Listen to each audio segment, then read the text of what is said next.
Welcome back to Survival Kids. In the last part, we let ourselves grow old, and we couldn't get off the island. Today we are, but to do that, we need to find someone else. Now, we came across this little campfire earlier, but I didn't actually look at it, because once you do that, that triggers us actually finding the other kid on the island. But for them to actually show up, we need to find the second campfire, which is down here near the hut. There's another kid on the island? There is. And once you've seen those two campfires, there he is. Just kind of dead. So it was a pointless endeavor. Way to go, Drew. Wonderful. No, he's not. It's very apparent. So we take him back to the ship, by which I mean we stuff him into our pants. Well, what else would you do with a boy you find on the beach? They're 10, babe. Alright. Now, this right here is one of the key ways to get, like, 3 different endings. Depending on what you feed to the kid and how much you feed to him, he'll go through different stages of being healthy, because obviously right now he's not doing well. And you can only really feed him regular cooked food. You can't feed him water, you can't feed him preserved meat, and you can't feed him uncooked meat, because then he just straight up doesn't wake up. But like a baked clam, baked meat, whatever, that'll wake him up. And then we have our introduction. If you feed him raw food, you kill him. We'll get into that later. That's part 7. Oh. Now, when the thread suggested naming the kid, they suggested Sue. A boy named Sue. And it works better than I expected. Look, it's a direct quote of Johnny Cash. I love that. I had actually forgotten that you could name the kid. I've forgotten my name. Give me a new one. So where did he come from? He'll tell us in a little bit. He was a stowaway with you and Adventure Dad. But it wasn't heavy enough to keep us from being tipped over. If only he'd been just a little fatter. And since we didn't find the oval gem out in the desert, he has the oval gem. Huh. This is why he specifically cuts off some of the endings, because if you don't find the oval gem out in the desert, you have to find him in order to get off the island this way. On that same note, if you actually went and looked at the campfires, I believe that the oval gem in the desert immediately becomes the pendant. If it's not obvious, it's because the pendant is actually his. Oh. But we're not going to give it to him until part 7.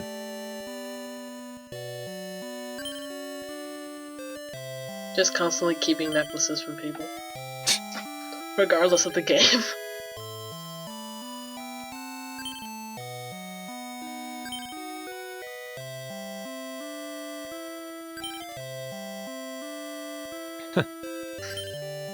I learned English in 1 second. Okay, bye. That's all he has to say about Link. And that's all I have to say about Link. So there's different things that Sue can say depending on how healthy he is and how much you fed him. He starts off saying, I don't feel very good. And at other times he'll say, sorry, I can't move around much.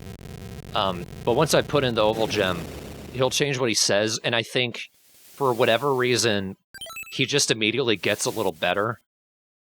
Because he says, my body feels sluggish. Which is a little better than I can't move, so... And if it isn't obvious, one of the endings requires him to be incredibly sick. Yeah. It's very hard to figure out. We'll go into that in part 7, but let's just say, thank fuck that Word on the Wind offered to help record for that part. Some of these endings were goddamn impossible for me. They do seem like it's very chance-based, a lot of them. Mm-hmm. Yeah, Word on the Wind, when she was recording, she pointed out the glittering spot in the desert actually being the oval gem seemed to be randomized, which is bullshit.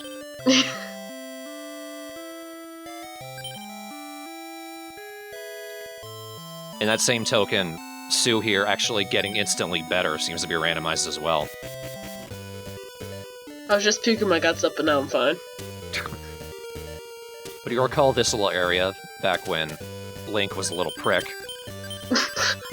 And we also found a palace key. Well, here's the palace.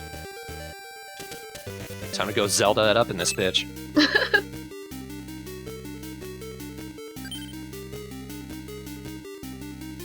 Get used to this music. Ah, dungeon themes.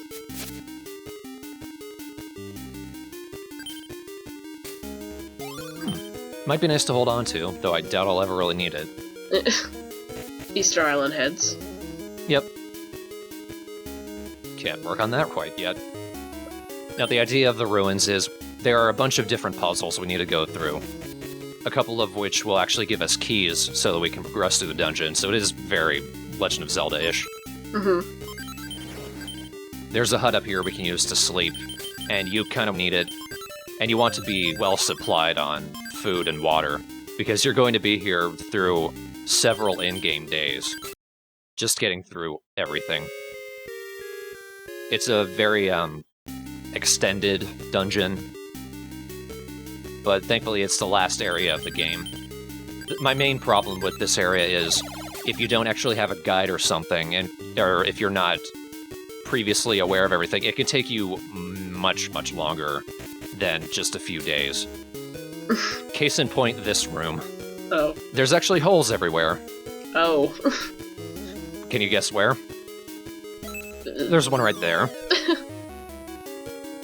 Is it randomized? Or no? Doesn't appear to be. Okay. That's the path. Wow. And there's no way for you to tell that. So it's just trial and error? Yeah. Bullshit.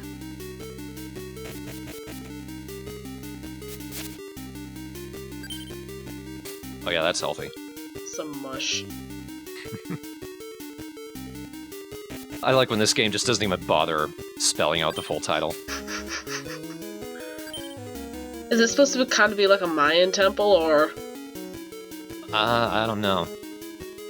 This right here is standard bullshit slide puzzle that every game seems to include. Yeah. They just love it so much. What I'm doing right here is what is probably the fastest way to solve this. And yes, I am using a guide, because I couldn't be asked to figure it out myself. But as you can see, it's obviously missing a panel, but we went ahead and picked that up. So we can just drop it in. Not literally drop it. You got sparkles. And it turned into a key, yay. No. The keys all have a space theme. I like that. Mm-hmm. That could also be a Mayan aesthetic because they were super into space and stars. Could be.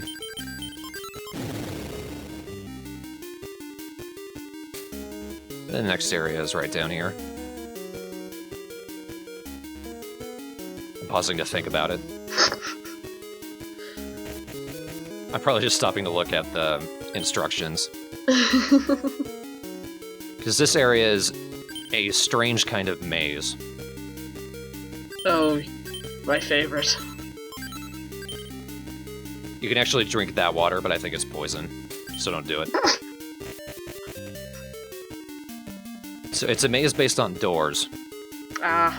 The path I'm taking is the correct one, but you can very easily get lost. And this is something kind of interesting they do, though I don't know why they do it in this dungeon. The star key specifically comes in 2 parts. Oh. So we need to find the second part, and then we can just merge it in our item inventory.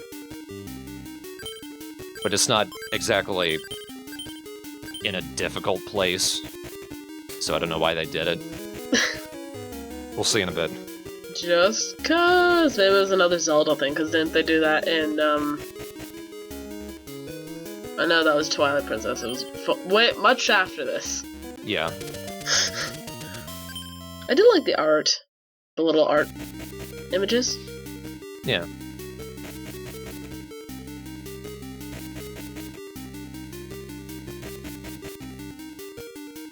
You can see how this would take forever. Yeah. If you don't have said guide. If you don't get yourself lost like I did just there.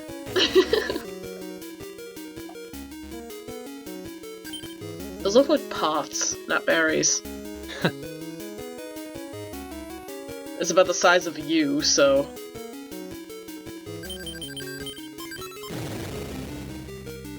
And then the second half of the star key is hidden down here in the grass.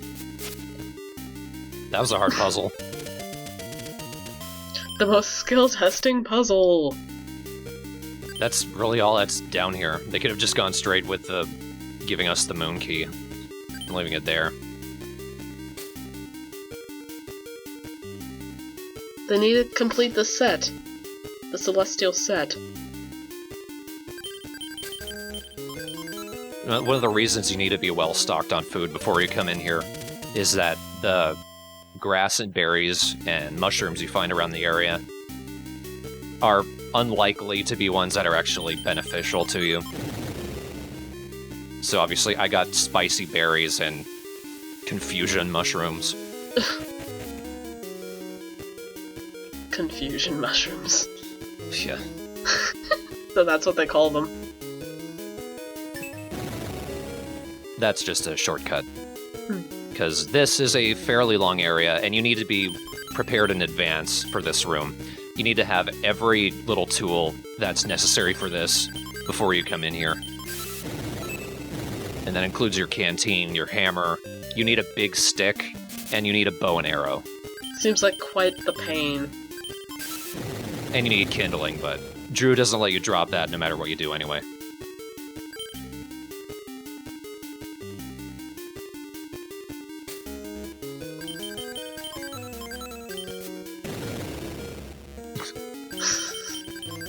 Such strong arms, Drew. The most muscly little 10-year-old girl. Why not?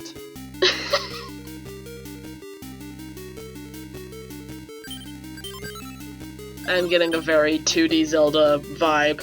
Yep. I think it's also just the way her sprite, like, swings the sword as well. Yeah. So even though you're not gonna go through this area without some significant fatigue, thankfully there are constantly spawning animals, most of which tend to be like snakes, which you can kill for meat. You really need to keep an eye on your fatigue, though you don't need to worry about your health and your water because there's patches like that around here. But thankfully, when you kill an animal, eat the cooked meat, that takes 20 fatigue off.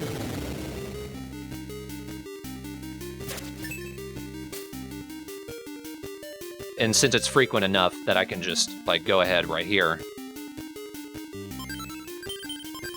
set a fire, eat the meat, I can go the whole way without even really losing health due to fatigue. It's just occasionally I'll get reminded that she's getting tired. Yeah. So you don't need, like, wood, you just need the one thing of kindling to light a fire? Yep. Countless fires.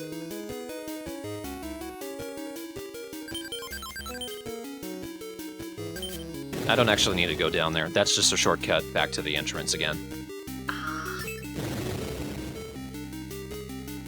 Which I guess is good that they give you, because it's not likely you would know exactly every tool you need to bring. Yeah, first time playing through. It seems like it'd be a pain in the ass the first time. I think it was for me.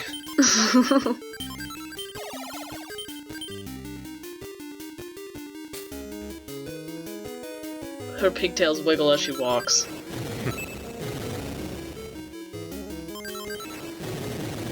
Well, gravity. Japan gravity.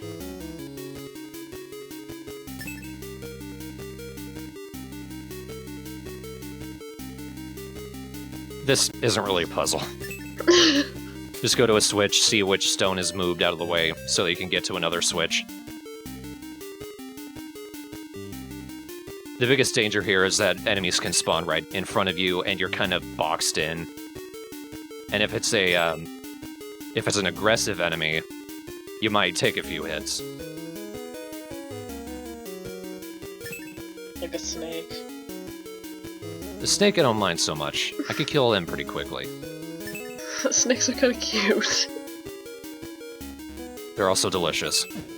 Oh, and poisonous. Oh.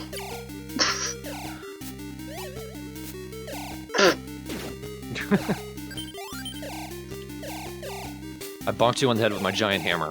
Boing. Kapoing.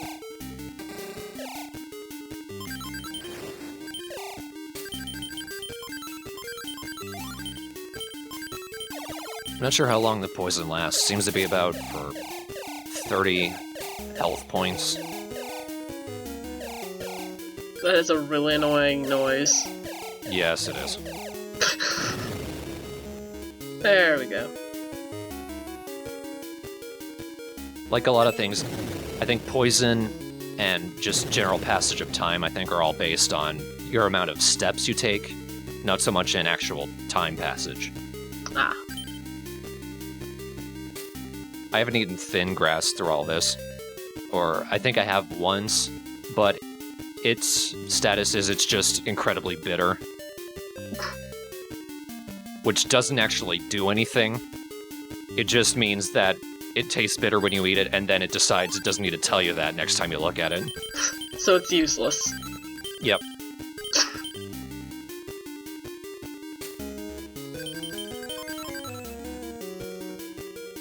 And the last puzzle of this area, an invisible maze. Oh, I thought it was gonna be kill the bird. That was hard. Oh, this looks like fun.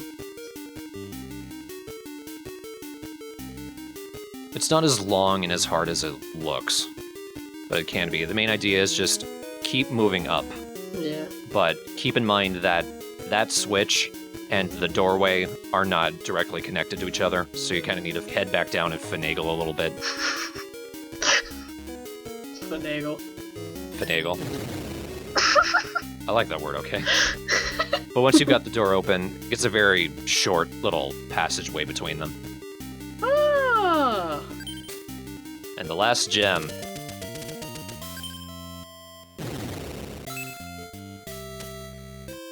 And then the music permanently changes. We can go all the way throughout the entire island now, and it will still play this specific song. The entire island is so proud of you. But yeah, once we pick up the moon gem, we get a one-time shortcut. Look what I did, George. It's Sue?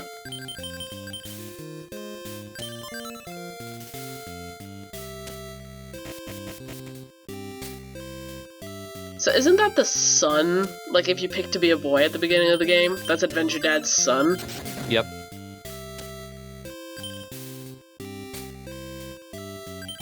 Does that make sense? We don't get Adventure Mom or anything.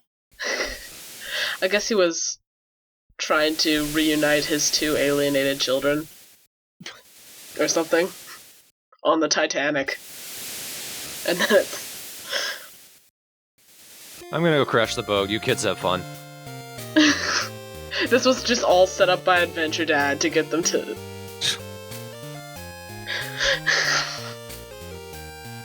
That's gonna make one of the endings incredibly awkward. Oh. But yeah, you'll notice when I went back to Sue before I put in the moon gem, he said my body feels sluggish, which I think is slightly better than I can't move very much. So he just gets better on his own, even though he was dying. And I didn't feed him anything. I only gave him the one thing to wake him up. So I don't know what the fuck. Organ schmorgans. So what, you're on a new island? No, we're just getting a recap. Oh, okay. Does this happen for everyone? Everyone where you get off the island from the ship. Oh.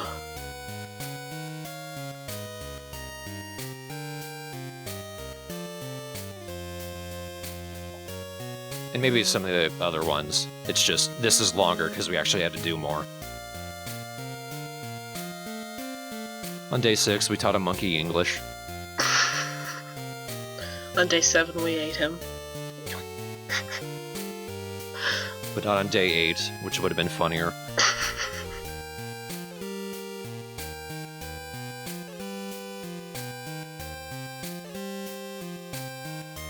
Oh, this is one where you didn't starve to death. Yeah. In the most horribly depressing manner. On day 10, I cried against my anime pole.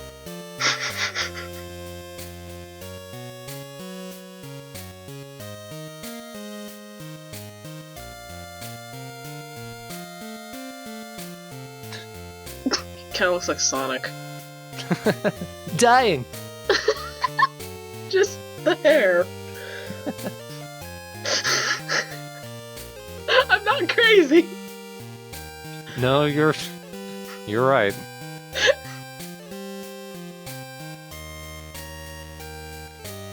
Throw it up. Blech. I feel like that.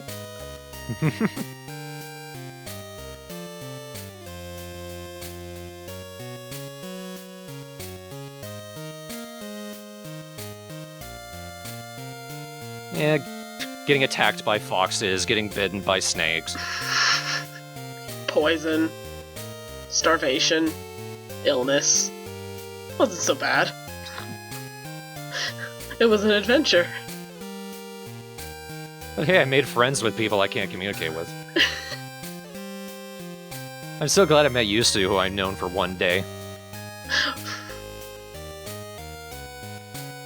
We look so alike, my long-lost brother.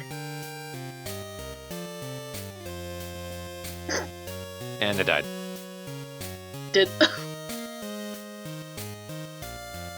I thought for a second I was gonna say, and they died. Well, how did they get back to their people? They didn't have a map or a course chart. Noah's Ark led the way for them. How do we know they didn't hit another fucking storm? And end up on a different island. And that's where they find Adventure Dad. This was our actual destination. Sorry, Drew. Kids, you found me! We can be stranded forever now. Together. So, did you fall in a pitfall too? It's just his head sticking out of a hole in the sand. He's been there for 30 days. My crab friends bring me food. By which I mean other crabs.